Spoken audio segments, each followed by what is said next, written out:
Greetings and salutations, Focus Up family. Welcome to the June 6, 2026 installment of the Focus Up Show. We thank you for tuning in with us live or Saturday morning at 9 a.m. on YouTube and various other platforms, catching up with us on replay. And we ask you to click that like, that subscribe, that bell, and share to support and maintain your weekly Focus updates. I am Mr. Nice Guy, nice as in the word saint spelled backwards. And today I got Afro-agnostics, star of those Afro-agnostic videos on social media and co-star of Objective Deconstruction. We got Mr. Floyd X, the boss, the head of the Focus Up Network, co-star of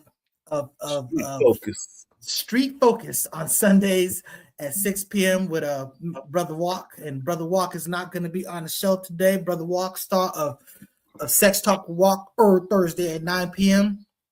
I don't know if we're going to have infamous El Poo, star of Spin That Back, which is usually Saturdays at 10:30 a.m. No Spin That Back today. No First Lady J, no AB, no Student X. We still got an APB out for Student X, you know what I'm saying, to correct us on our information.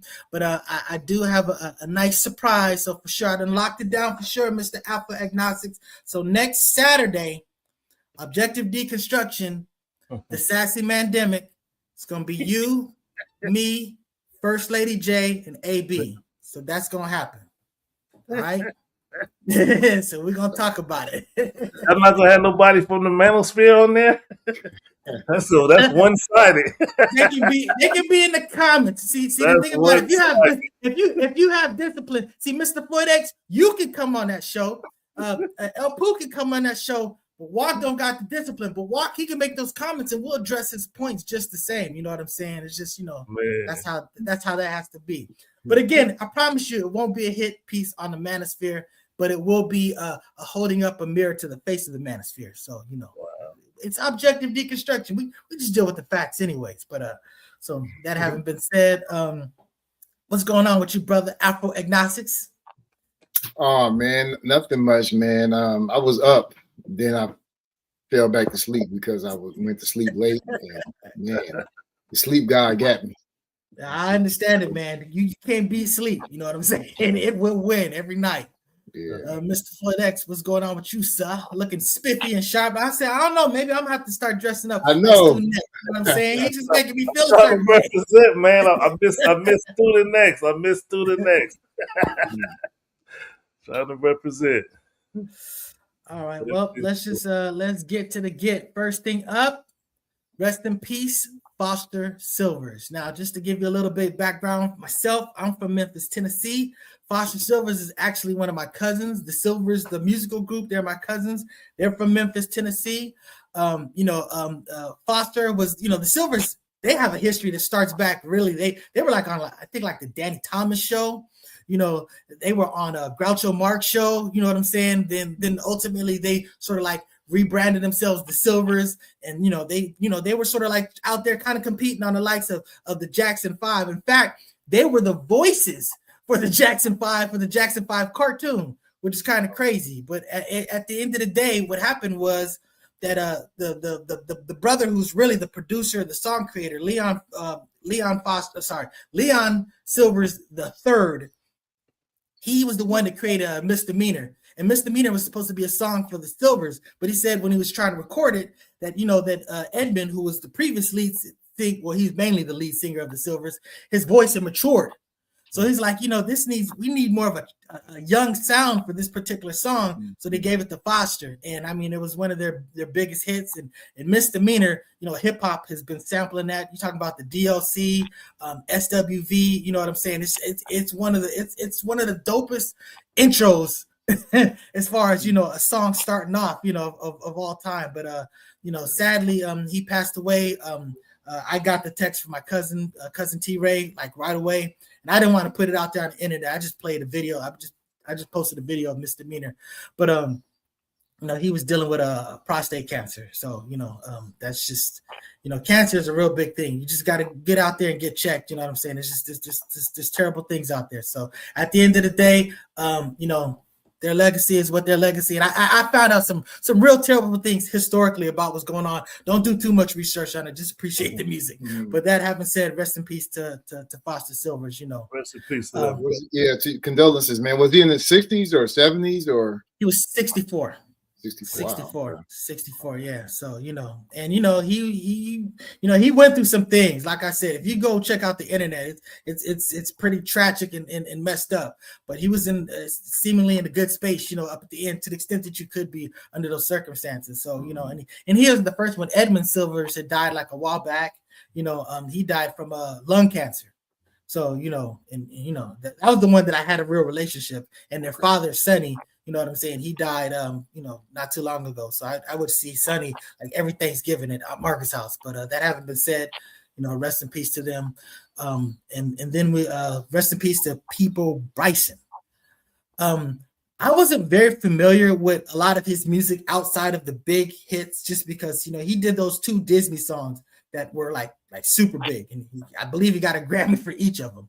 So it was Beauty and the Beast movie. I've never seen it, and Aladdin, which I did see, but A Whole New World. So you know what I'm saying, and those were like humongous songs, and you know, he was dealing with something. I heard of People Bryson, but I couldn't name a song of his, but I know that he was popular back in our high school days or younger days, but other than that, I didn't know too much about him. I just knew the name, People Bryson.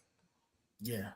Well, let's say shout out to Big Cuz, and then someone else said Buenos Dias. Corey. That's what's up. Yeah, I'm like Floyd. I don't remember, you know, I was trying to play a few songs. I know when I hear certain songs, I know those songs, but I haven't associated. He was the man though in the early 80s. If you read like the first biography on the rap group by Bill Adler, Run DMC, Tougher Than Leather, which was supposed to come out with the movie and the music album simultaneously, but it never happened. But anyway, one big problem with them getting the deal is that they were looking for Peebo Bryson type. You know what I'm saying? Like the androgynous. That was in the early 80s, and they could not get a deal from a black independent label. That's why a lot of the early rappers were signed to white independent labels. But yeah, he was the man in the early 80s though. And what a great resurgence, you know what I'm saying, when he did those Disney flicks. He was sort of like the Disney guy, you know what I'm saying? So any other big Disney movie that's gonna come out, you know, he's probably gonna have another shot of it. But you know, suffice to say, the brother passed on. Let's see, what do we got up next? We can't talk about the third person, infamous El up there. We don't even know who that person is. But what do we have up? 50 Cent. Let's talk 50. Okay, so when you say 50 Cent, you're talking about so you're talking about really Daphne Joy.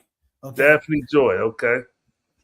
What's up with I got it. So Daphne Joy, there was a sex tape release or leaked. It was leaked out. This is 50 Cent's baby mother, and she came out. She had a Q&A from what I understand. She had a Q&A addressing the issue because the tape was leaked, and P Puff Daddy was in the tape, and then this other guy who's in this video right here, the Sly Diggler, that's his name, was a participant in that particular freak off. And, you know, the video got released.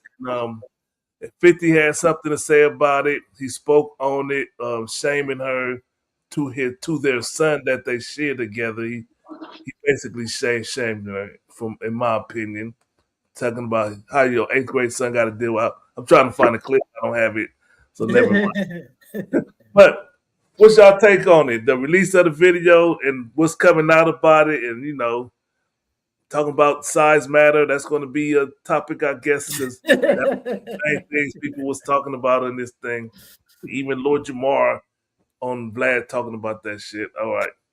Oh man, Lord Jamar, man, he ain't got no validity, man. He's done, man. Whatever he said doesn't even. But I'm telling you, man, listen to that video, man. There was the old. He's back, man. Old Lord Jamar is back. But go ahead, brother. What are you say? Maybe he made some improvements. I don't know in this thought, because he was one of those ones that promoted voting for Trump out of spite. You know, he fell victim to that Republican propaganda and all of that stuff. But I think she said, Daphne, that's her name. She said that it was a situation where he was, the proper word for it is sextortion. And I don't know why 50 would be shaming her, because I believe everyone on this panel has been recorded or has taken compromised intimate photos. You know, I doubt that Mr. Floyd X. I doubt that Mr. He seems too prude for that. But I don't know. What did you say? Did you? I did. Oh, you did? Oh, okay. I erased it. Ain't nobody putting that.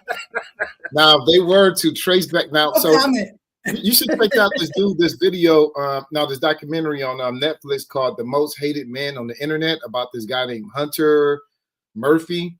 And what he would do, he hired a team of hackers, and he would get men to send revenge porn to him, and then he would post it. He would dox them, and he would actually make money because he would bribe, his victims whose photos were online. And that is what he ended up going to jail because of. The only reason he went to jail is because of the hackers. And, just got to be kind of wary. We're in a digital age. And this goes back to 2010, like a dick pic is nothing. Everybody has done a dick pic. And, people do exchange pictures, but, you have to be very wary because these things, and these people were not even celebrities. But, if you got a celebrity on, I know Kanye had to pay his cousin $250,000 for a sex tape of him that he left on his laptop that his cousin stole. That's awesome. It can happen to anybody. So is that the one that he gave? I'm sorry, go ahead. 50 shaming his baby's mom. That's exasperates the embarrassment even more. You need to show support because it can happen to anybody. I'm sure 50 has paid someone off at some point. Man, and the thing about that those bribery type things, I remember there was a youngster who was basically exchanging pictures. They thought this was someone that they met and were like having a relationship, and it was all a con just to get these pictures and blackmail him. And that kid ended up committing suicide behind it. These people are monsters, and I'm just telling you right now, anybody that be like threaten me with that, I'd be like, put it out there. I don't care.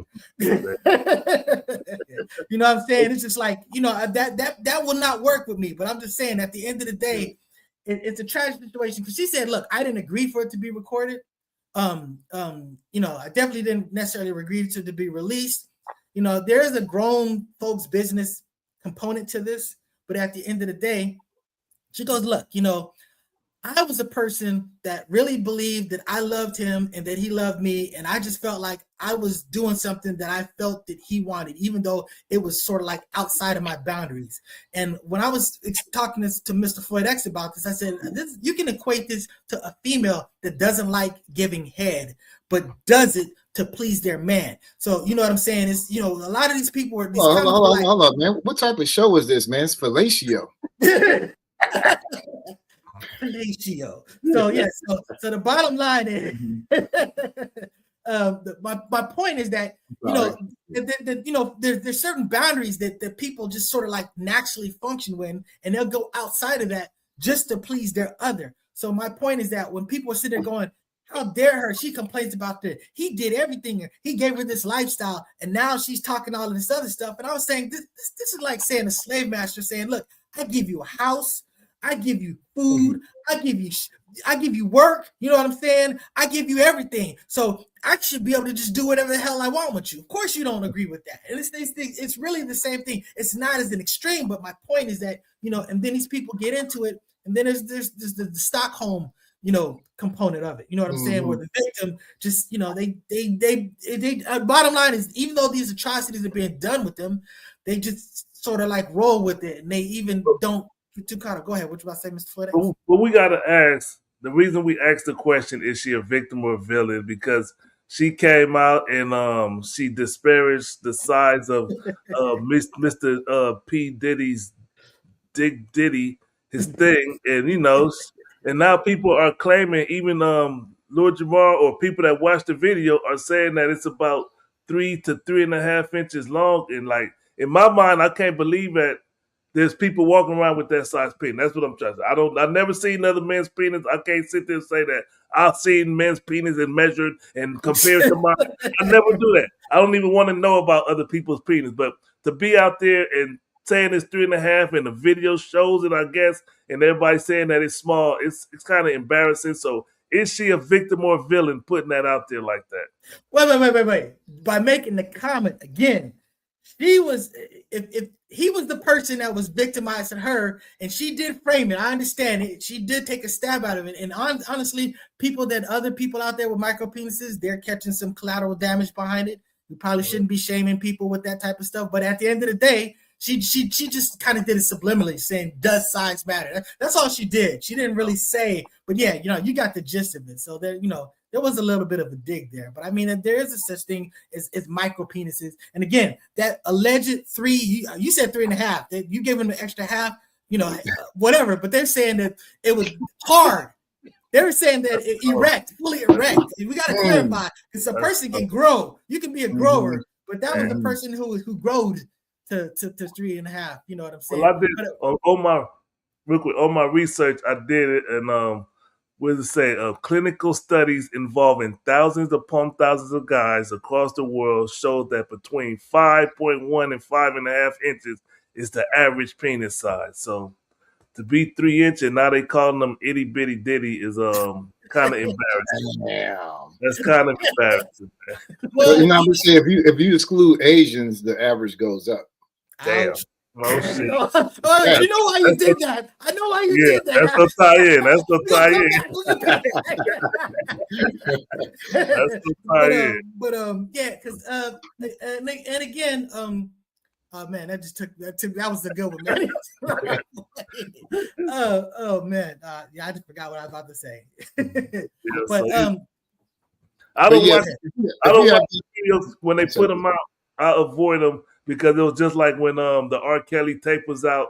I had to tell like people that was related to me, like, hey, you can't have that. That's called child pornography. Yeah, so I don't need no parts of that. And if you knew that back then.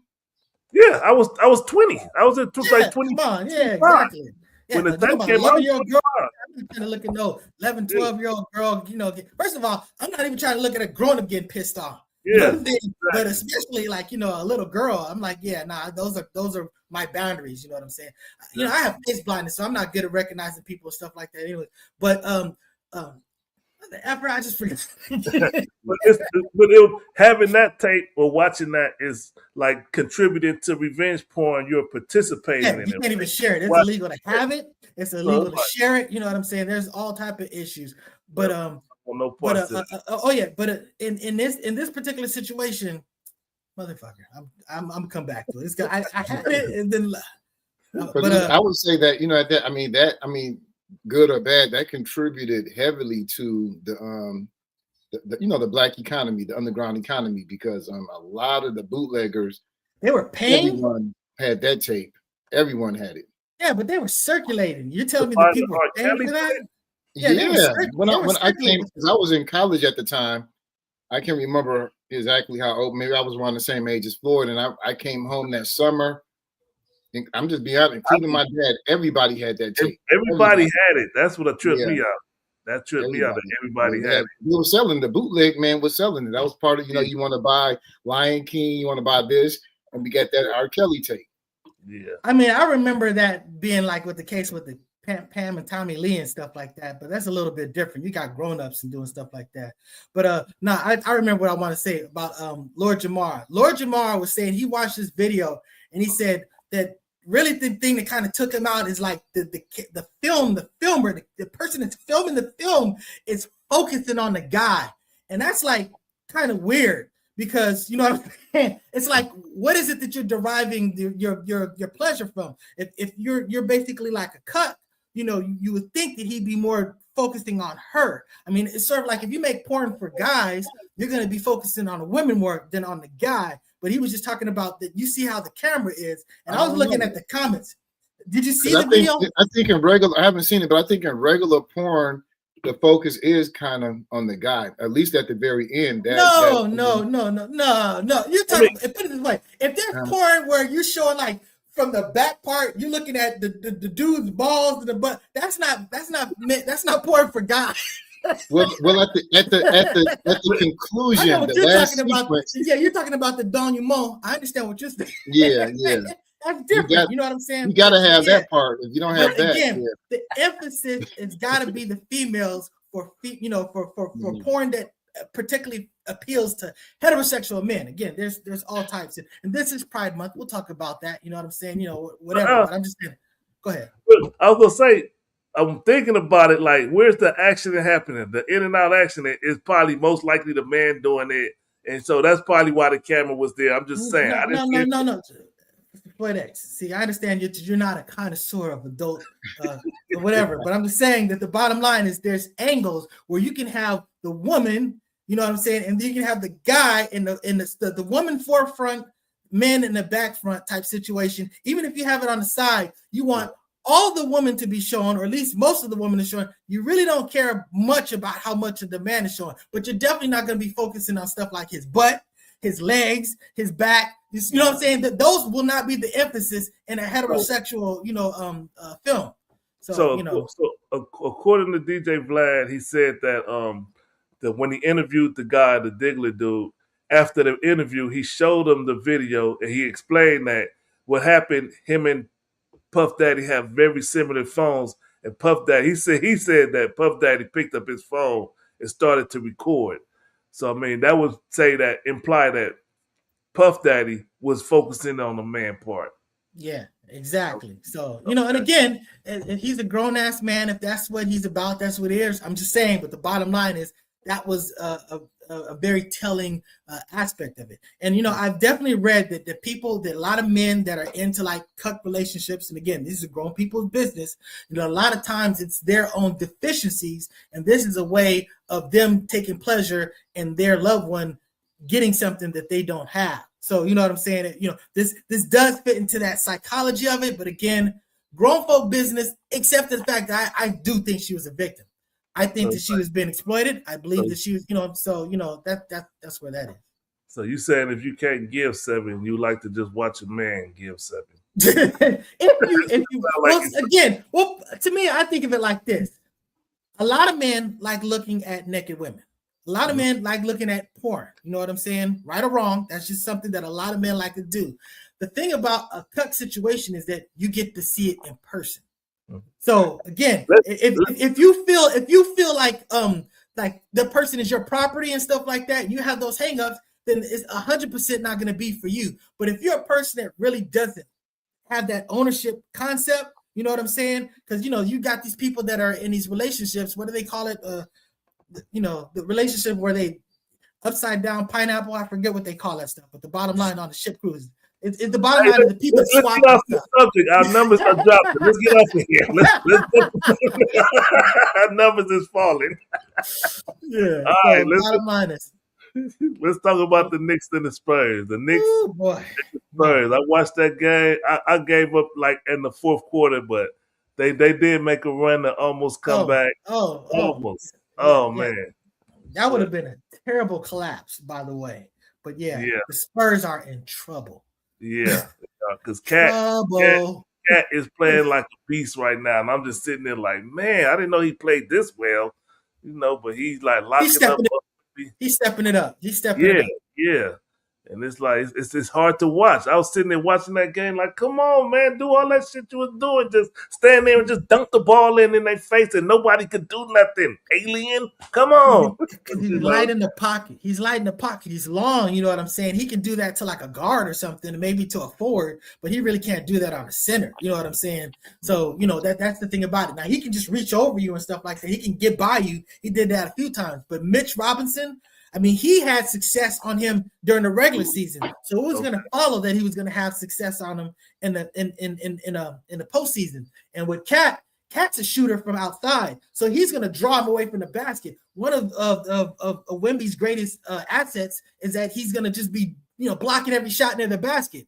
But if the guy that you're guarding is a 3-point shooter, you can't leave him. And that's just going to open up the basket. So this is a terrible matchup. I've always said that this game is the YNs versus the Unks, and I'm Team Unks. That's what's up. So the Knicks gonna take it. You saying the Knicks gonna take it? Oh yeah, the Knicks are gonna win. Oh, I mean, honestly, this might be a sweep. This might be a sweep. You know? They're on a 12-game winning streak. The Knicks right now, they haven't lost a game in this playoffs. This is pretty good. It's not like the Lakers streak, but it's pretty good. It's pretty good. Don't say it though, because I don't believe in numerology. Y'all making it true. They said every for the last 70 years, since the 50s, every final ending with the number 6 has been won by a team from the Eastern Conference. Wow. Oh, yeah. See, it's numerics. Maybe they're not totally crazy. Yeah, man. Because says Wemby doesn't have the size to deal with Cat. So I got to be careful how I respond to this. I want to say girth, and like the way that he doesn't have the weight, to this, because he's real centers. The mass. Yeah. There we go. Yeah. Pause. Yeah. But I want the Spurs to win. Straight up, I'm hoping. But after the last night game, I'm like, man, but they did make a run and come back. And I was like, hopefully they go into overtime. If Wemby would have made that one shot at the end, they would have won the shit. But he missed that last shot. So. What do y'all feel about Wemby walking? Like, I don't like to see. I don't know. I just don't like to see players walking to the other court. Like I never paid much attention. As long as he's you're talking about he's not running back after plays? Is that what you're talking about? Yeah. I don't like that. I didn't see it. I didn't see that. Oh, I don't like that. Kareem used to always get clowned about that, about the cherry picking and stuff like that. They even made a joke on airplane about it.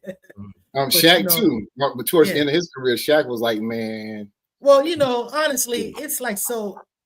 I hate to say it, unnatural to be that big, that it's like great stresses on your body and stuff like this. So they're dealing with all type of, even just the little guys, they're big compared to us. They just look little compared to those other giants. You know what I'm saying? But it's just, it's a lot. It's a lot on your body. Yeah. Wear and tear. And he's a big gangly guy. You know what I'm saying? So he's whatever. But the bottom line is he moves very fast for his size. He's just got just all the skill packages. What he doesn't have is just the size and strength, the width and strength to compete with the big guys down low. He can just shoot over them, and that'll be a strength. But ultimately, if he puts on those pounds, then he's gonna take it to a whole nother level. Yeah, he go build out. He's still young. Yeah. Mm-hmm. Let's jump to Pride Month. There you go. So why don't you talk about this Afro-Gnostics? I wasn't. So Pride Month, okay, it brings to me this issue. Wait a second. What are your plans? Take that. What are your plans off? I haven't. What are your okay? I do plan. Hold on. I do plan to go this time. It's interesting. I'm from the Bay Area. Okay. Work with organizations, ally, for years, but I've never been to Pride. I just never been able to make it. And I think this Pride, I appreciate that. I think is going to be real different because of who's in office, Bone Spurs. So it'll be more, not just a celebration, but a lot of resistance, a lot of protests and stuff involved in that.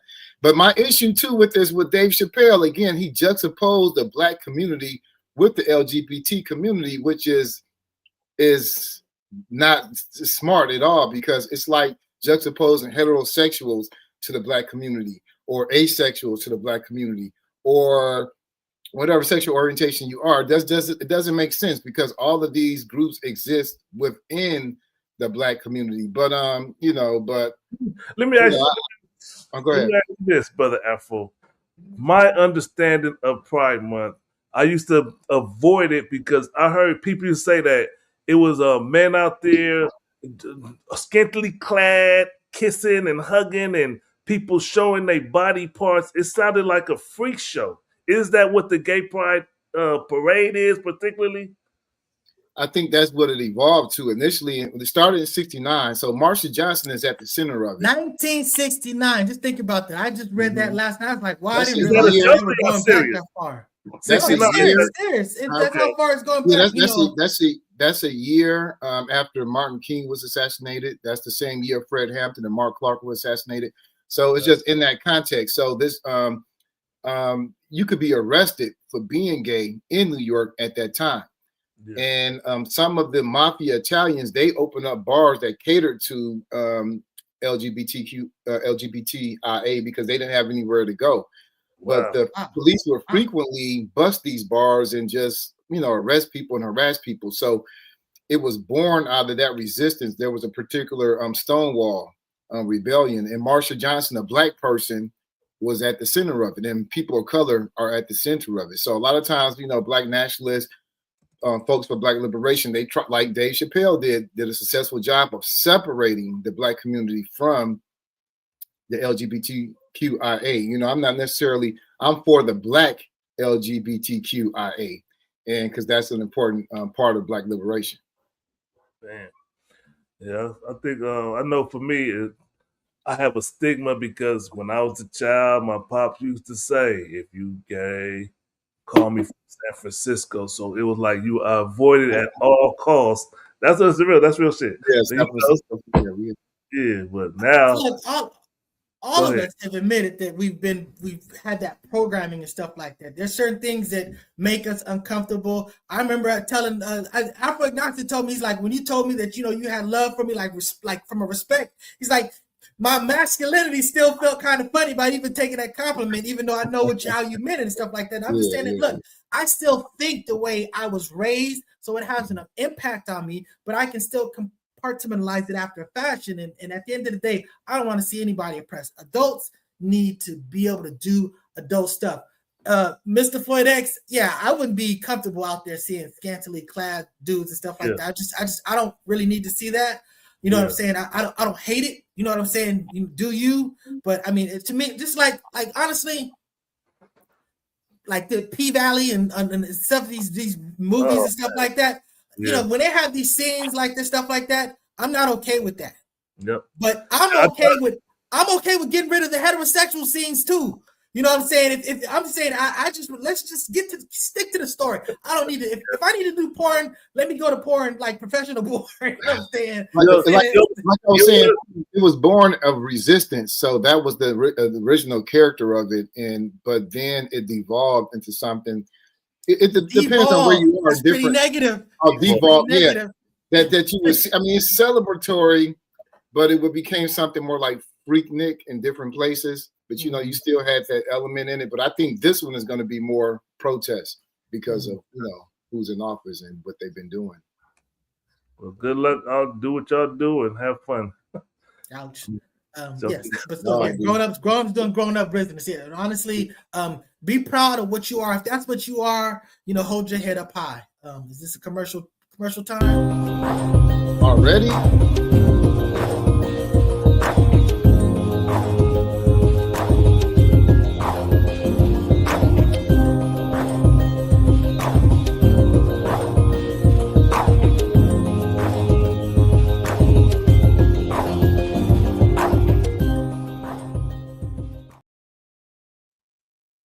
Score, Bar and Lounge, 7123 Franklin Boulevard, Sacramento, California. You in Sacramento, go check them out.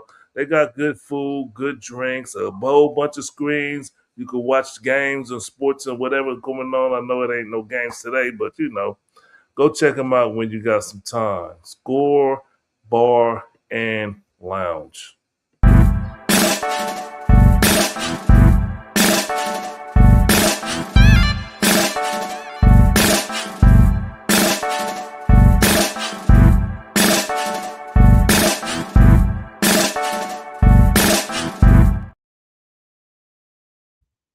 That's gobealive.org. Go get you some of that black honey. And if you want it in person, go to the Petty Vice in Venice or to the Afro City Marketplace at the Crenshaw Mall. Salute, Sister Nidra.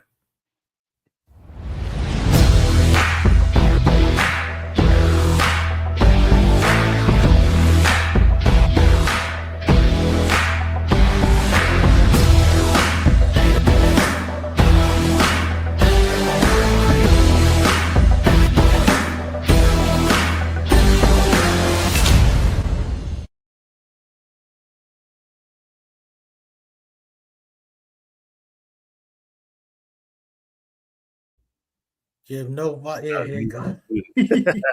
All right. I got to put the phone number at the beginning of the video so I can cut that video. I'm tired of waiting for the whole commercial to play. But Call the brother. Y'all saw the number. Call him if you need something delivered cross country, east to west, coast to east, all that stuff. Call the brother. Focus Up Network. Salute. Membership. Salute. Appreciate you. Focus Up show every Saturday, 9 a.m.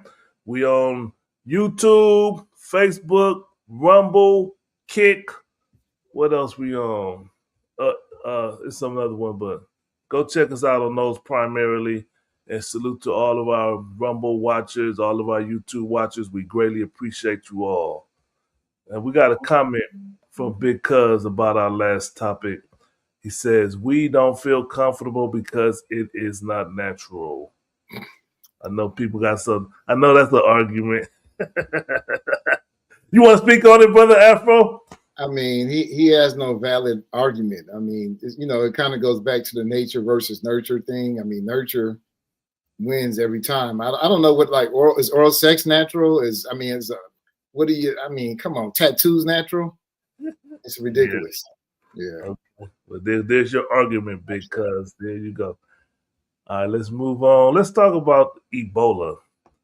The Ebola outbreak in the DRC and Uganda. They said I had the numbers. Man, as soon as nice guy leave, I started getting lost and trying to find. Sorry about that. I had something that was happening. It was the call that was coming in. But yeah. Now I was gonna address that. I didn't know if you want what the Big Cuz thing about that, but yeah, you know what I'm saying. At the end of the day, Big Cuz, people wouldn't do it if they didn't just naturally come. You know what I'm saying? There is some natural element to it for those that are hardwired that way. But anyway. Yeah, and walking upright wasn't natural for us. Bipedalism is not natural. Well, of course, he probably doesn't subscribe to that because that's probably more of a religious thing. He probably doesn't think that we started out that way. But yeah. So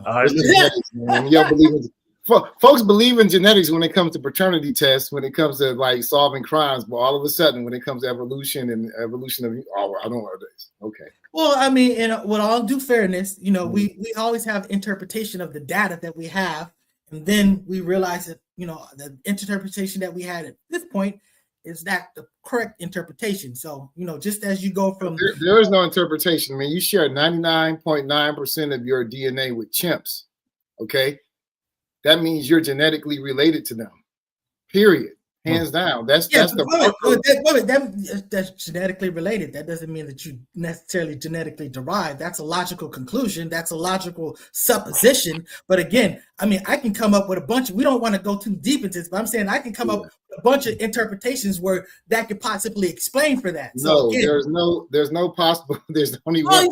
Come on now. It's one thing to say there's a probability that this is the case. You can't tell me that it's not conceivable. This is not You spoke about your cousin from Memphis earlier, Mrs. Real. Why is that your cousin? He is my cousin because his father, Sonny, is the brother to my grandmother, Vera. So that was our relationship. So y'all share somewhere down the line. Y'all share a common ancestor. That's what makes you related, right? What makes us related? Yeah, we're related because we share a common ancestor. Yeah, but again, but you're assuming the genetics just because they could. First of all, they could just have the similar type of dynamics. That's not a function of whatever. That's how that school of thought functions. I'm not disputing what you're saying. I'm just saying that for you to say that this couldn't be interpreted a different way, I'm saying that's almost like a religious petition that you're taking because, again, if you want to let's just make up something. I hate to do this because I try to keep things secular and not, be religious, but let's just pretend that okay, let's say that God exists and that God creating all these things. The fact that God would have similarities in this creation and that creation doesn't necessarily show that this is derived from that. It's just basically that this template, this information, this is the same stuff that's basically been used for this creation. It's sort of like when we used to play with G.I. Joes, you had maybe about 20 different characters, but there was only about 4 different molds. So they would basically just take this mold and put a different color hair on it, different outfit, and this was ever. So again, if you're working with the same material, it could testify for material throughout. You know what I'm saying? So, but again, like I said, I'm not saying that that's the case. I don't want to detract this. I just got one question for you in the audience. Where do you get your DNA from? God.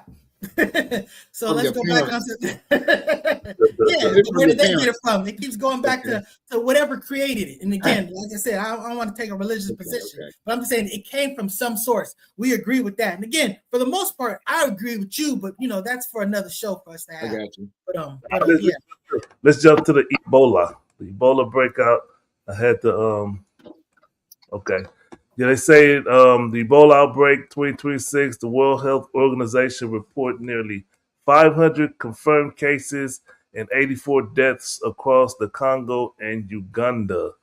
I know that earlier, when it first broke out, that Trump was trying to redirect all American citizens who was coming from Africa to a different country. I believe it was to Uganda. They were going to redirect them, but then Uganda came and said, nah, you got to send them home. And people were saying that how illegal it was for him to think that he could send the potentially infected to a country in Africa as opposed to them being able to come to their country of origin or whatever. That was some insane shit right there.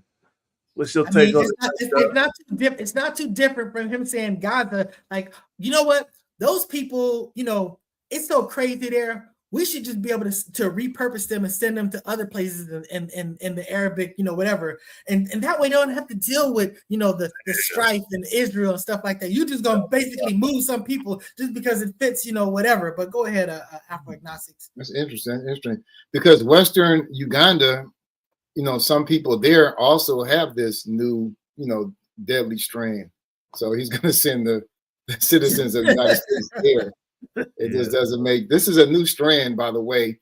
The origin of Ebola virus period comes from, what was it? Bats. I think bats in the Congo.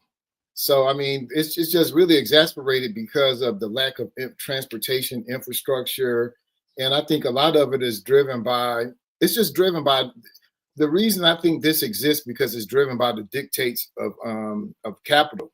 The mass deforestation, all of these are driven by business interests and business needs, which brought, us into closer contact with species that they've been living there for thousands of years, and they don't have contact with these species that are in the interior or in these places that are, that have been, barriers between humans and some of these species. So, and just to kind of connect that to the capital of the United States, Trump, and a lot of people applauded this. I think Stu Next was one. They clapped about this, about the United States pulling out of the WHO, the World Health Organization, and that depleted the funds, I think, by 21%, a couple of $billion. And that's the basic global infrastructure that's needed, that's required to address this before, to contain it. You have to contain this. So I understand the need to contain, but you don't contain in another country. You can have them offshore, near the border of the United States. But anyway, you need the World Health to contain this. Now that's that sounds like the argument that Senator Cory Booker was making in the Rubio hearing when he was trying to ask them about Trump cutting these fundings, which made it difficult. Those which made it difficult to what's the word? Like catch it early, early detection. Early detection, containing it, it's just addressing it. Again, you can deal with a problem in its infancy, or you can deal with it when it just explodes out. I mean, it's basically like cancer. You know what I'm saying? You got early detection.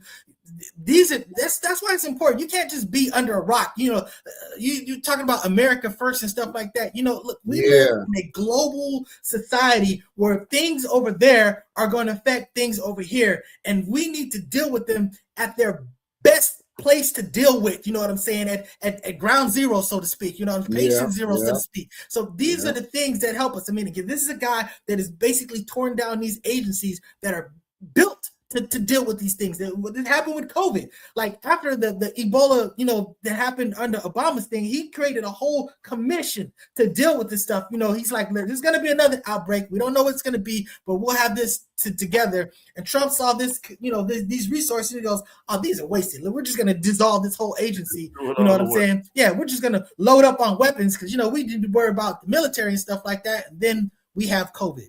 You know, so that was a big part of it. So I'm just saying that at the end of the day, what you do has repercussions. You know what I'm saying? So it's better to deal with something in its infancy than dealing with it when it just balloons into a bigger problem. So now I've never been to Africa, but I want to go to Africa. But sometimes these stories do draw concern, because then you hear about malaria and having to take shots and having to drink water. Does this affect any of you guys? So have y'all been to Africa? First, maybe I start there. Have y'all been to Africa yet? Afro? The continent of Africa. Desafortunadamente, no, I have not. Detroit is the closest thing that I've been. Mississippi in Detroit. I honestly, I was supposed to go so many times, man, but I was at that time. I was just too. I didn't have the money, man. I didn't have the resources, and so. My daughter and her husband, they went to Ghana recently. You know what I'm saying? And I was very interested in going to Ghana. I know that Ghana will absolutely accept, like if we wanted to just be citizens in Ghana, they just would accept it, right? There's some places where you got to at least prove your lineage and stuff like that. But as I understand, Ghana will accept Black people, you know, and nationalize them. That's my understanding of it. I've never been to Africa, but honestly, I'm not a fan of going anywhere where I can't take the things that I would prefer to take. So, so you know, without getting into details, that I'm just saying that I'd just rather not to be at the mercy of some other foreign dynamic where, like, let's say you go to some country and spit on the ground, and now you're like doing slave labor and some whatever. So I'm just saying that I'm not a believer in traveling. Me and my wife, we went on a cruise to you know, where we went to Mexico and stuff like that. We did not get off the boat because that was when they was kidnapping Americans and stuff like that. We know that they don't kidnap Black people. Well, I don't know, maybe they do, but at the end of the day, I was like, yeah, we're not getting off the boat. Hi Mexico, bye Mexico. That's what everybody, my kids, my ex-wife, all my circles they've been. I just never been. But that's Kwame Nkrumah in Ghana, who set that precedent to dual citizenship for Black people from the United States and from the whole African diaspora. Is your daughter's husband, is he Ghanaian? He is no, he's a Haitian. Oh, Haitian okay. He's very rah-rah. Been trying to get him on the show. Big proponent of Dr. Umar. Been financially supporting his school. He's been debating me from the beginning about the Russians. You know, as far as the Ukraine, saying that, you know, that they were the ones, that the Ukrainians were the ones by joining NATO. They were the ones that fought, and Dunbar and all this other stuff. So he'd be making a lot of those arguments and stuff. But he's a bright, intelligent dude. You know, she found a good one. You know what I'm saying? He found a great one. But, you know, at the end of the day, you know, I love my son and my daughter. So, you know, that's what's up. All right, well, be careful out there. This Ebola and diseases of that sense. Be careful. Exercise caution. Clean. Wash your hands and all the other good stuff. But let's jump to our main story. The Cyrus Carmack-Belton, a 14-year-old young man who was shot down in his back by an Asian store owner in what was that, South Carolina? I think it was Columbia, South Carolina. South Carolina. Yeah. He was shot down and he died. And the father, the one who killed the 60-year-old Asian guy who shot and killed him, was just found not guilty. To watch the verdict being read, and it was just heartbreaking watching the family break down and cry. And I mean, I understand that their family side, the Asian side, kept a straight face, didn't do too much acting or excitement and things of that nature. But it was painful to watch. Watching the son on the stand pissed me off. I wanted to grab that dude by his neck and, you know, do a little something with it. But it was pissful. What's y'all take on this whole thing? First of all, let's dial it back a little bit. If you haven't seen the actual video of what happened, this kid goes into the store. He reaches in and grabs some bottled water or whatever. Then he puts it back. You can see like they immediately start like walking over and watching. I think something like the female, whatever, goes over. She's just sitting there watching them. I experienced this before. You know, like when I go into a store, if I'm wearing a jacket, I always open up my jacket so they can see inside my jacket. You know, it's just, I understand that they're just watching, you know what I'm saying? Now, granted, as an older person, that's probably not the issue like it was when I was younger. But the bottom line is they're sitting there like watching them. And he just sort of like just at some point just like kind of checks down and just leaves the store. What he grabbed, you see on the video, he put back. They are accusing him of stealing water. They chased after this kid for water. Ended up shooting him. Now they're saying that, shooting him in his back, by the way. You know what I'm saying? Now they end up saying that, he had a gun on him. I think he did have a gun on him, or at least they found a gun or whatever. But at the end of the day, there's a whole type of reasons why a person have a gun on them. I'm not going to get into the politics of whether that's right or wrong. I understand it might be illegal, but you don't know what that kid is dealing with as far as, why he might have a gun. But again, he did not point the gun, did not do none of that stuff. Like they said, the only people that testify that he did anything with that gun had the last name of Chow. You know what I'm saying? Everybody else was saying that wasn't the case. And again, he was shot in his back. And again, you're chasing him out of your store over water. And the reason they said they let him go because he got not guilty because he claimed that he was shooting him because he aimed the gun at his son. And he shot the father shot the boy, but he said that the boy was pointing the gun at his son. And I know another point on it. I heard an expert or a lawyer, one of the lawyer prosecutors said the prosecution failed because they did not humanize that young man. They didn't go into the details of what he was like in school, have his family speak. He said if he would have saw it, he would have did it completely different because the defense team humanized the Asian guy and went into all details how he came to this country, bought a business or started a business from the ground up and humanized him. And he said that's how they lost. But what's your take on all this, Brother Afro? I'm keep hearing mixed reviews as far as the jurors.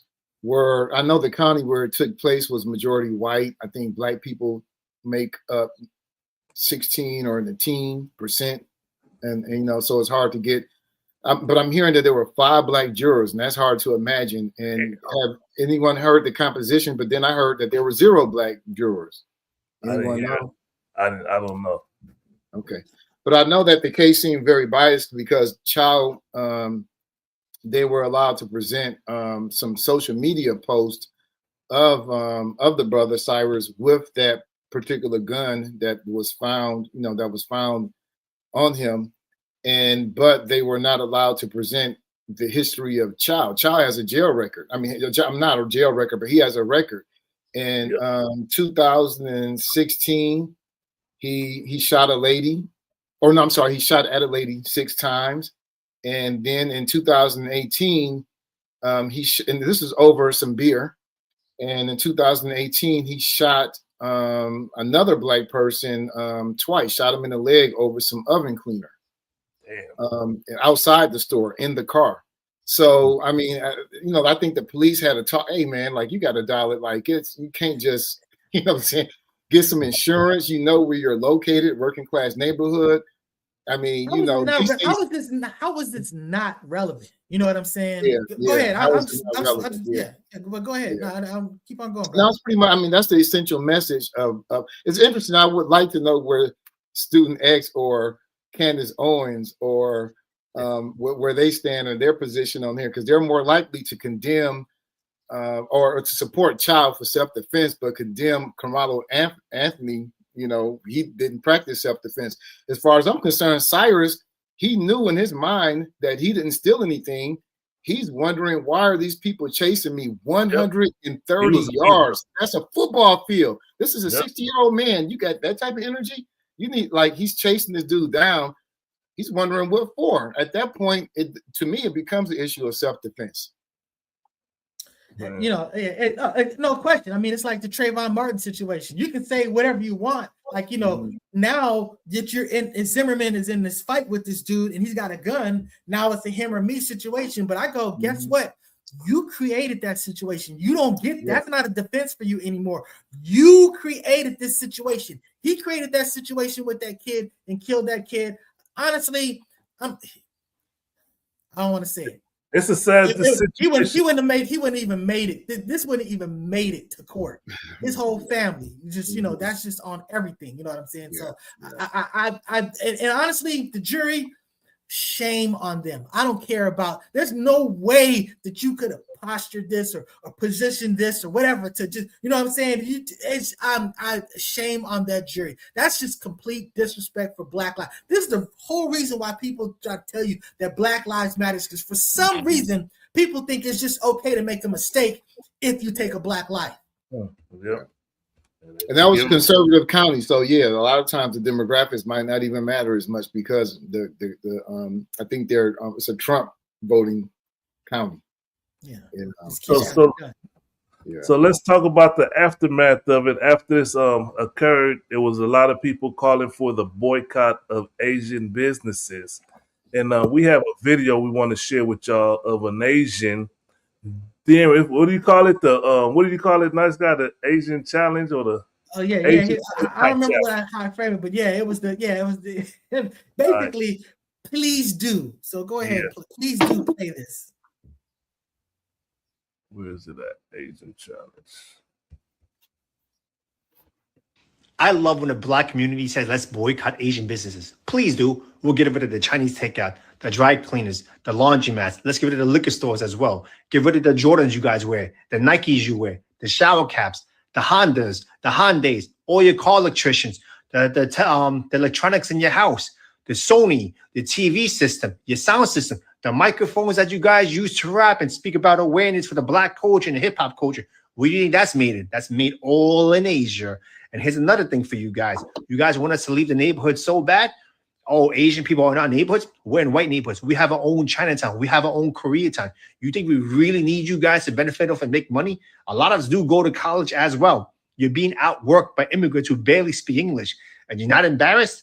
Go to the bank, start your own businesses, and deal with your own people. I want to see your own women get on their hands and knees and do pedicures and manicures and deal with nasty ass attitudes, okay? Please boycott Asian business. I'm all for it.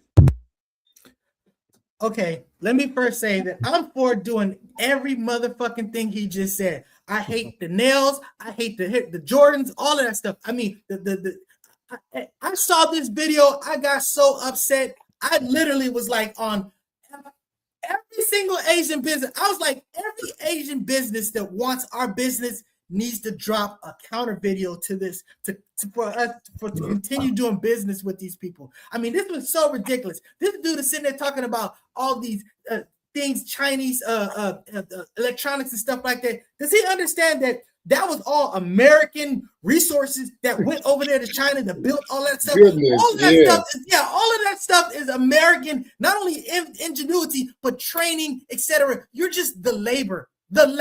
You know what I'm saying? So this was such a ridiculous position. And an immigrant will come here with resources as an adult.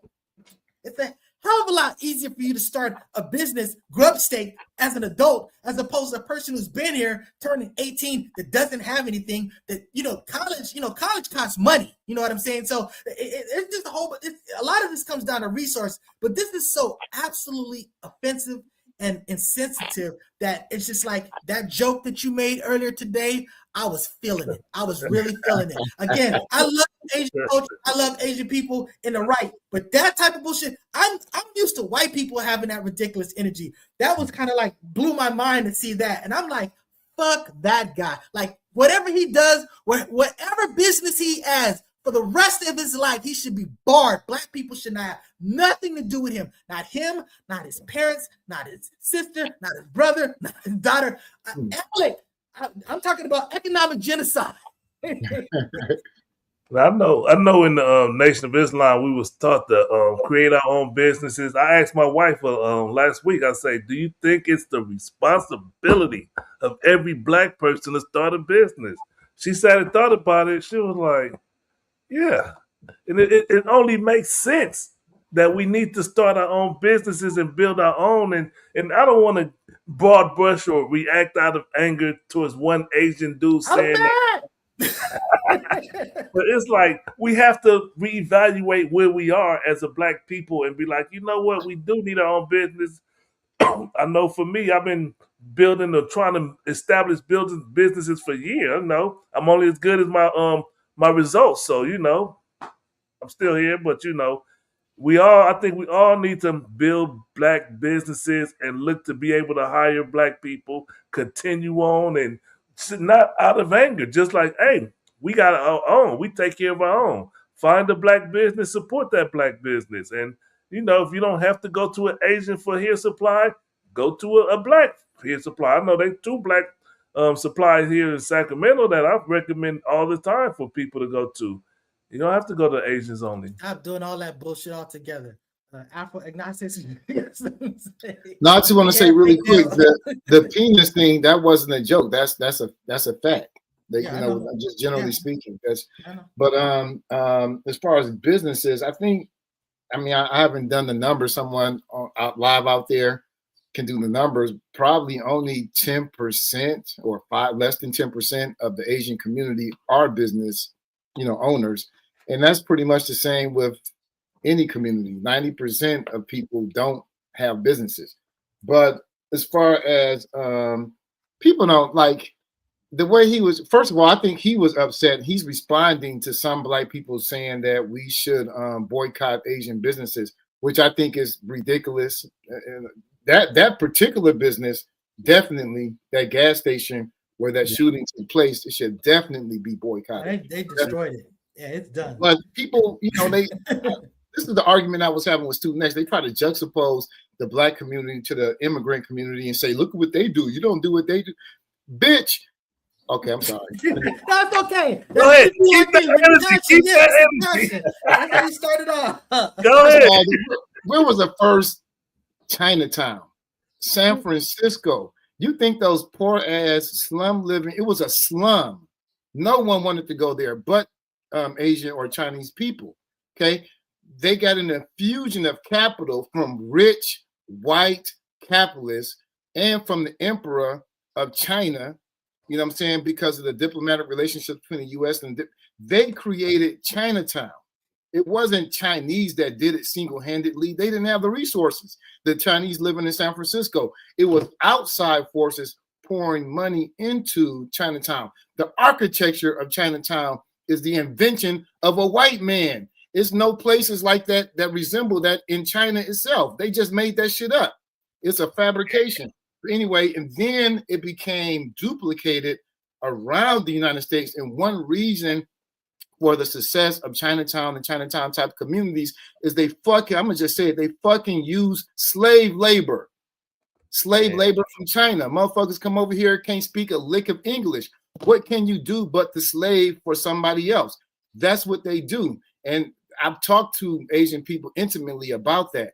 And it takes them 3 or 4 years to acquire the language, to get used to the culture. Then they can go forth from there if possible. And then there's another slew of immigrants who don't know anything. So Black people, that's another resource.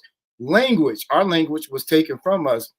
They use that language to exploit it for the labor for what it's worth. So this dude, he doesn't really know what he's talking about when he's, all people are essentially the same. When you see different outcomes, it's due to different forces impacting those people. Man. Not only that, the Black communities that we actually did create or at least have together, whatever resources, a lot of them were burnt down. Some of them were buried under a lake. You know what I'm saying? Some of them were eminent domain turned into a 10 freeway. I'm just saying that so many times where we organized to do the type of thing that this cat was talking about, this country absolutely destroyed and took that away. So it's not just the issue of slavery. It's not just the issue of things from the far past. We're talking about things in the near past, the recent past. You know what I'm saying? Mm-hmm. That has a direct impact on us as a people. So instead of having the sensitivity that he should have about basically a kid being killed by a person that just went out of pocket. Honestly, China Mac really did a really good video. He really did a good video where he basically goes, look, that dude was wrong. He says, and I understand that you guys are upset. You have every right to be upset, but let me show you some things. And he showed some videos where some Asian people were like some lady was just punched by some man, some Black dude, and killed, all this other stuff. And he goes, look, we're not going to blame all you. You can't blame all of us. We understand the outrage. At the end of the day, that guy's an ass. We canceled that guy, but we still should be functioning and respected and whatever. And at the end of the day, that's the way I feel about everybody. You know what I'm saying? And I want to say shout out to the Red Berets, who patterned themselves. These are Asian people who patterned themselves after the Black Panther Party. My friend Greg was a part of that group. They were bringing, international attention to. We're trying to duplicate like the Bandung conference. that Malcolm talked about, Black, African and Asian people coming together, working against our common enemy, which was the Western powers. You know, the Black Panther Party, they gave out free copies of the Red Book, Mao Zedong. So I mean, there's a lot. I mean, this whole thing that they're just unified. First of all, no one thinks of themselves as Asian until they come over here, and they don't even think of themselves. I'm Chinese, I'm Vietnamese, I'm Cambodian. I mean, come on, man. All those deaths in Korea, still to this day, Vietnamese, and you trying to say y'all have unity? Y'all killed millions of each other, but y'all got unity. Come on, man. Y'all just like any other people. Man, So, it's like that. Yeah. So, All right, we gonna end it there or what, y'all? No, we're going a little bit longer. What's his name? That dude what's his name? He's a chigger though, right? Ouch. Yeah. You talking about China Mac. Wow. Look at the name too. Yeah, Wow. come on, man. She's a chigger. No comment. Don't count. No, I'm just joking. but he does have an interest sort of like in the Black community, you know what I'm saying, that, you know, that where he have a greater sensitivity, but again, he was still being sensitive to his own community as well. So, I mean, I just thought it was, to me, it was the type of video that I felt like really was necessary for a lot of people to sort of like get out from under this dude's video. Because I'm just telling you, if you go check out YouTube, please do, and all this other stuff, you're gonna see Willie D. You're gonna see Godfrey. Everybody's responding to this. I mean, it's they're like almost more outraged about this dude than, you know, this terrible verdict, just because, you know, they kind of expect that stuff. But the gall of this dude, you know, sit here talking about Jordans and Nikes. I'm like, man, I don't give a damn about no Jordans. You know what I'm saying? I wear Timberlands. I wear fighting boots. When you put it out there, the Asian boycott child, I thought you were saying it was coming from Black people, but when I saw that, I understood what you were saying. He's challenging us. Yeah, he said, "Please do." Yeah, my blood was going. I lost it, man. But you know, again, you got to be better than that. We can't, you know, we can't basically take some individuals, idiots, you know, just ignorance, and this apply that against the whole culture. You know what I'm saying? That's literally the definition of prejudice and bigotry and all this stuff that just basically undermines humanity. I see you playing this stuff. Don't go just yet. We're talking about this. Let's talk about Naomi Osaka and her Black Party. This is kind of related because she's half Asian. You know what I'm saying? Half Black. I just stopped for that. Yeah. So you know what I'm saying? I thought we was gonna do the Drake too. I don't know. So. Well, we'll see. Well, because I didn't queue up the objective deconstruction, so I don't know if we're kind of a go for that. You know what I'm saying? Because I didn't even create the meme or anything. So to that extent, but about this Naomi Osaka, so she organized a Black party, right? And you know, a lot of times when people say like a white party, it's usually like you wear all white clothing, you know. But this was a Black party that was like for a bunch of Black people, and you know, the other people took it some type of way, and this reminded me. Back in high school, Hamilton, a lot of people from the Focus Up Network came through there, you know what I'm saying? But I remember we had a prom, which was the official prom that was, you know, that was the work of the student body. And then DJ Damu, he had a Black prom. And the reason why it was a Black prom was this, you know, honestly, the music was just going to be different. You know, they're playing Tiffany at the school function prom, and they're playing, you know, Black music, hip hop, you know what I'm saying? All this stuff. So it's a big difference in culture. So I'm just saying that it was an opportunity for us to celebrate that culture, to connect on that culture. And it wasn't about a middle finger to them. It's like, look, their thing is their thing, but our thing is our thing. So I commend the sister for putting this together. You shouldn't have to apologize for nothing. I understand it would be crazy if white people say, hey, let's just do a party with all white people. But you know what? They don't have to say that. That just happens quite naturally all the time. You know? Yeah. Let me just say salute to Naomi Osaka. I appreciate her Black militant attitude, and she always like standing firm, because she brought it up about her father being discriminated against on tennis courts, and you know she always pays respect to her mother and father, and she's a great representation of Black sisters. I just hate that she had a baby from that rapper dude. She should have never met with that clown. But salute to Naomi Osaka and all she do. I wish her much success. And Serena's coming back. She's going to play a game. Yeah, I know. I saw that.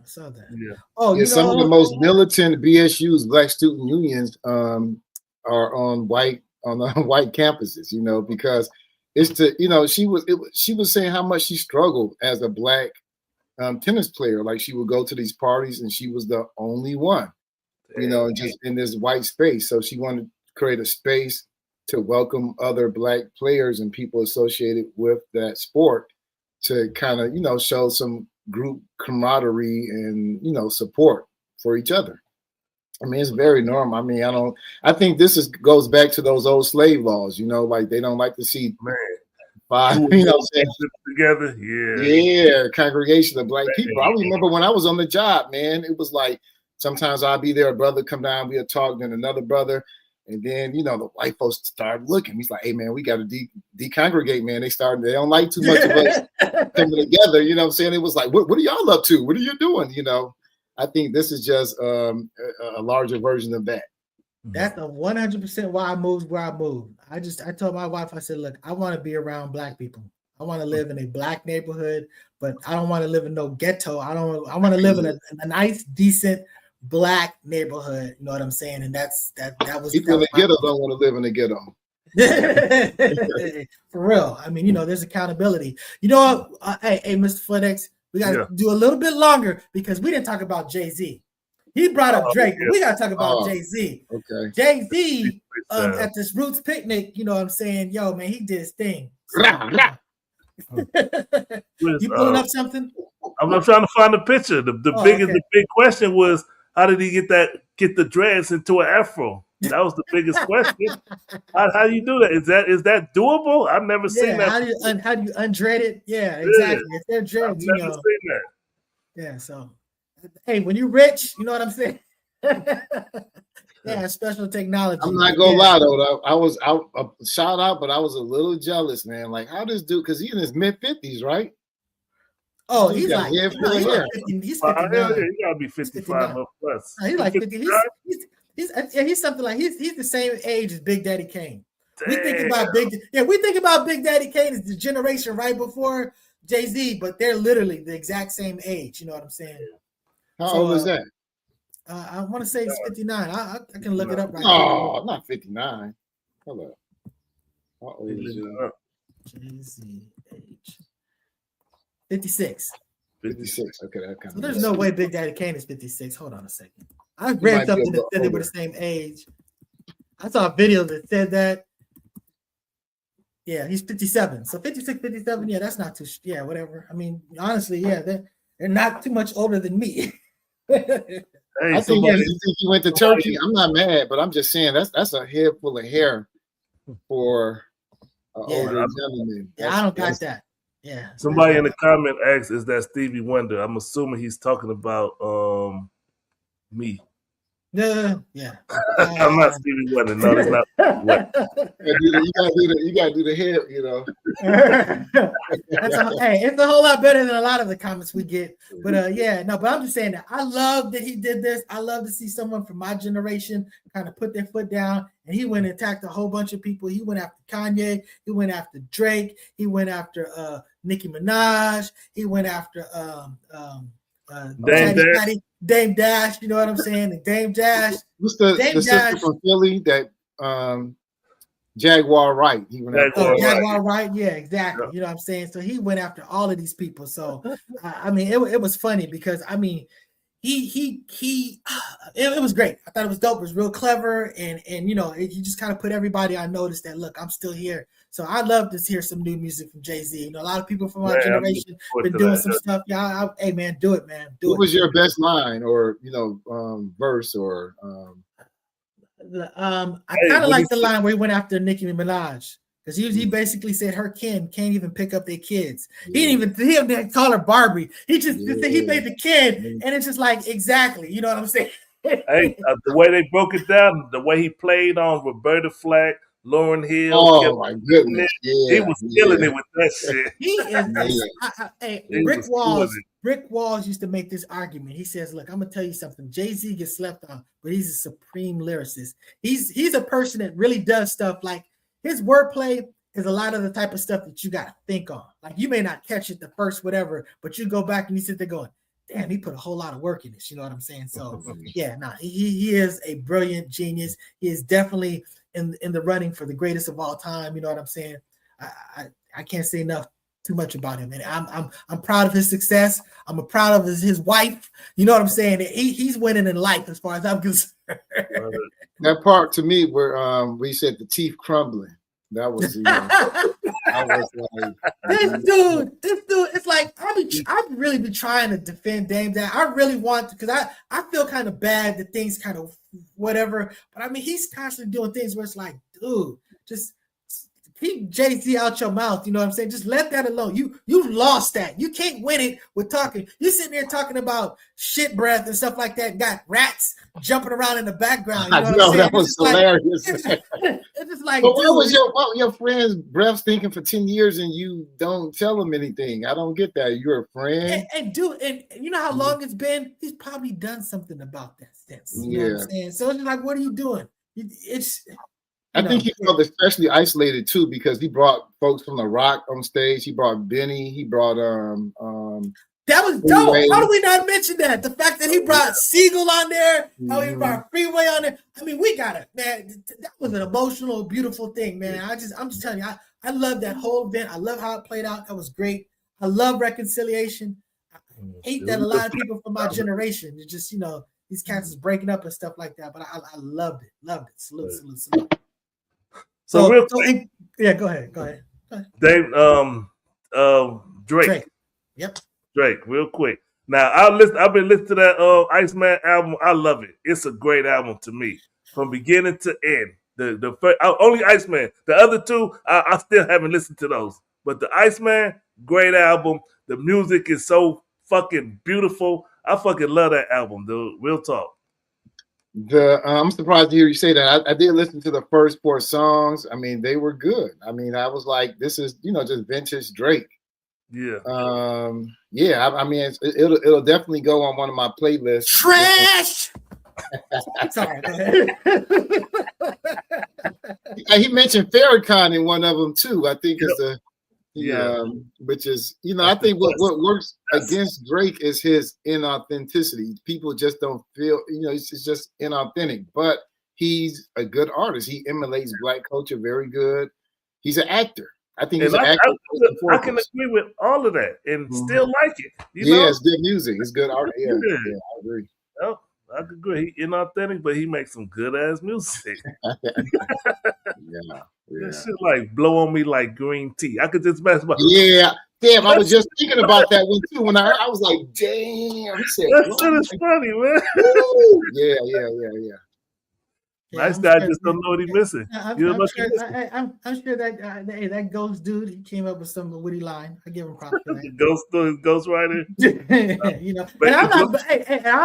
I'm not one of them dudes that clown you for Ghost. I'm Team KRS on this. I just care about the end result. You know what I'm saying? Not everybody's a writer. A lot of those groups in the beginning, one guy was doing the lyrics for the whole group. You know what I'm saying? So I never clown a dude for not writing his lyrics. You're not necessarily an MC, but your burden is not to be an MC. Not everybody's burden is to be an MC. If you're a rapper, your burden is to be a rapper. Just deliver, and that's your job. You know what I'm saying? So, and he is, in my opinion, one of the greatest rappers of all time. He's got a great discography. He's one of those. He's like an underground dude's sort of like secret guilty pleasure. You know what I'm saying? But I'm just saying that I just was not feeling this album. I'm not saying that I couldn't quite get there, but at the end of the day, I just, I didn't care for the production. I didn't care for none of that stuff. It sounded quality as far as production, but again, I like more gritty stuff. I like more, it wasn't. And regardless of whatever credibility you give to Billboard, I don't know, you can say the numbers is fuzz, but he had 9 songs in the top 10. And if you add the top 15 or the top 20, he had 5 more songs. So it's like they're getting plays and people is listening to it. To hold it down, that is a record. To me, that's a record. They said he beat Michael Jackson's record, having the most in the top 100. He is the voice of a generation. You know what I'm saying? He's the template of a generation. I'm sure Soulja Boy's got something to say about that. But I'm just saying, at the end of the day, he's inspired many people. Their whole concept of rapping is based on Drake's music. So he's got to follow. He is a master at his craft. I think that as an objective observer, he's a person that defines a movement.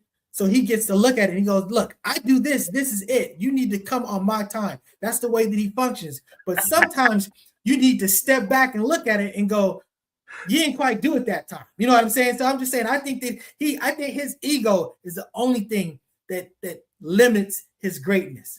But he is great. He's absolutely great. You know what I'm saying? So and he gotta. If I could tell him anything, I would be like, man, you gotta go confront Charlemagne. You gotta sit down on that show with him and talk your talk. Don't sit here and let him just bully you like he been bullying you for the last decade, dude. Just go sit on the show and talk your talk. Let him know who you are. Or send his avatar. What's that dude named DJ Academics? You know, yeah. He's been a cheerleader in this thing. And I mean, not does doing. he even have it to the capacity to do? Like I can't recall seeing a Drake interview. He only go to white people or to that old the one that was on Rockefeller, dude. But he hasn't sat down with authentic who people that we look up to or look to for the interviews. He hasn't sat down with them as far as I can tell. Like he needs to sit down. He should have sit down with DJ Academic if they're friends. Why he hasn't given Academic an interview yet? That's weird. You know what I'm saying? I think he lacks the cultural wherewithal to do that successfully in terms of these black media spaces. I don't think he has it. And he's too light-skinned. He's a studio gangster. He's too culturally light-skinned. Yeah, exemplified. I think he's the closest thing to AI. I mean, he's the closest. You know, he saw black culture from a distance, emulated it very well. And I think that's his territory. Outside of that, he sounds like a white guy, you know, just someone who did have a bar mitzvah, you know. And if you're a visitor, I feel like you should be a visitor. You need to come with respect. Yeah, I don't think he has the respect, and that's what's kind of ridiculous because he's still going after Kendrick Lamar, and it's like, dude, that's awful. You lost Kendrick a little bit, and Iceman. Yes. He's still doing stuff. Yeah, he did. Okay, and it's just like, you know, dude, your best way to save yourself is just be Drake and make good fun poppy music. Just let us vibe off of what you're doing and be happy. You're not the tough guy. And you're not the guy you're not the bar guy. You're really not on the level of Kendrick like that. Like that's really dude, you're 1-4.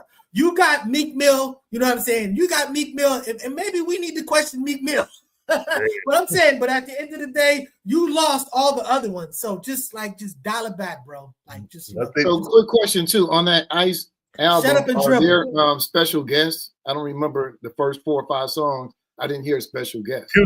Future's on one, and then you got some unknown rapper. I forget his name. Future on both sides of the fence, huh? Yep, I don't know how Future got placed on there, but Future's on there, and then on the other albums, I know he got like 2 or 3 songs with Sexy Red. And that's it. Garbage. Yeah, that's it. I think it's one song he should have had J. Cole on that one with the OB. I forget the name of the song, but that's one of my favorites. Oh, you know, I think I want to be free. I think there's. I ain't gonna lie. I'm glad you said that, Floyd. You give me more confidence because I was listening to it last night, and I was like, man, this shit sound kind of cool. I was like, man, maybe I'm tripping. Maybe it's not cool. You know I could play it from beginning to end. Yeah. The shebang. It sounded goofy to me at first, but my wife loved it, so I listened to it again, and I got it. Shebang, and then just don't. It's like it's funny, man. It's good shit. It's good music, man. Well, you guys are a little bit younger than me, so you know maybe that's what it is. Maybe I'm being an old fuddy-duddy. Yeah, you know what? Get off the lawn, dude. Exactly. But all right, so I think we covered everything that I'm just looking up here, blah, blah, blah. Yep, that we did it. So I'm glad that we got to all that stuff. Brother Walk, you know what I'm saying? Salute to you, brother. Have you back next show. Infamous El Poo, same to you, brother. Next show. Student X, we're waiting for you, brother. It's okay, man. Trump's anti-weaponization fund is dead. They officially killed it. They wrote, it's written on paper that it's dead. That's good news.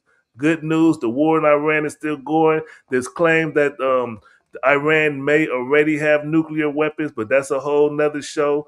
But you can look it up and see it and understand what the implications may be if they do have nuclear weapons. Why is Trump changing his tools tune. Will he release the $24 billion to Iran to get the Straits of Hormuz open? And guess what?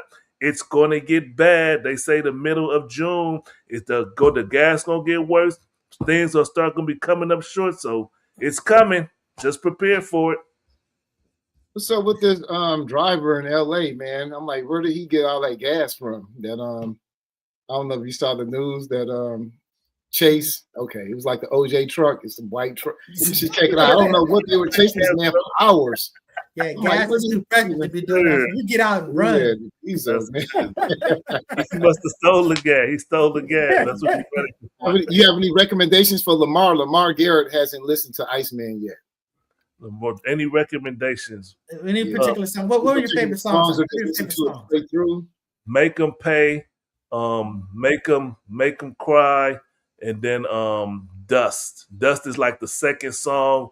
He say, all of my Atlanta, the women from Atlanta, they call me Santa. Women from Australia don't know what to tell you, but now I gotta let it drop. Now I gotta let it go up, and the beat break down, and then he just start killing them. Blow the dust off them plaques. Blow the dust off them plaques. He just start killing them. You gotta listen, nice guy. I'm excited. I'm about to go listen to it right now. I'm gonna give it a real good listen. And Iceman, we're gonna find out. But again, with all due respect, you think that MC Hammer is decent. MC Hammer was bad in his day. He was bad. Hammer.